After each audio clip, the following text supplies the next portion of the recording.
Je m'appelle Laura Isabelle et je suis scientifique d'application chez Photon, etc. Une scientifique d'application s'occupe de la vente principalement.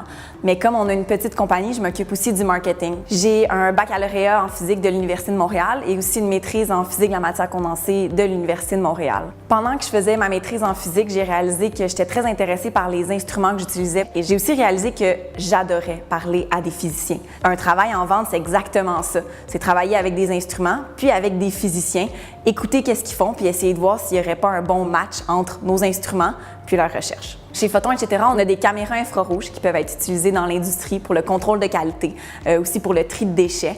On a des filtres accordables qui peuvent filtrer une laser du visible jusqu'à l'infrarouge. Puis on a aussi des systèmes de microscopie et des systèmes à grande échelle hyperspectraux qui permettent d'étudier en profondeur les caractéristiques de différents matériaux.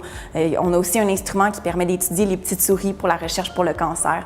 Donc c'est très vaste toutes les applications de nos instruments. Mes études en physique sont essentielles au travail de scientifique d'application.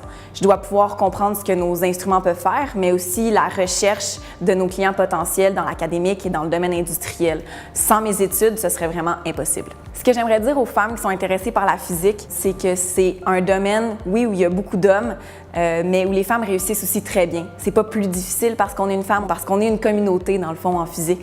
Il n'y a pas des hommes, des femmes, il y a des chercheurs. Les physiciens travaillent en collaboration. C'est impossible d'être un physicien et de travailler seul dans son laboratoire avec les yeux fermés sur le monde. Les gens qui réussissent bien en physique, généralement, sont des gens qui se posent beaucoup de questions, qui sont curieux, qui veulent en apprendre plus sur le monde. On en apprend sur toutes les différentes échelles, donc sur l'univers, donc sur le macro, jusqu'au microscopique. C'est ça qui est très intéressant. Il y a beaucoup de personnes qui ne savent pas qu'est-ce que les physiciens peuvent faire. Donc, quand on rentre dans un baccalauréat en physique, la plupart des étudiants non plus ne savent pas qu'est-ce qu'ils vont faire après. Puis ce qui est beau en physique, c'est qu'il y a une grande variété d'emplois qui s'offrent à nous. Il y a des physiciens dans les banques, il y a des physiciens dans les hôpitaux, il y a des physiciens chez Environnement Canada, il y en a d'autres ici, chez Photon, etc. Ce qu'il faut voir avec nos études, c'est que ça nous ouvre des portes. C'est fantastique.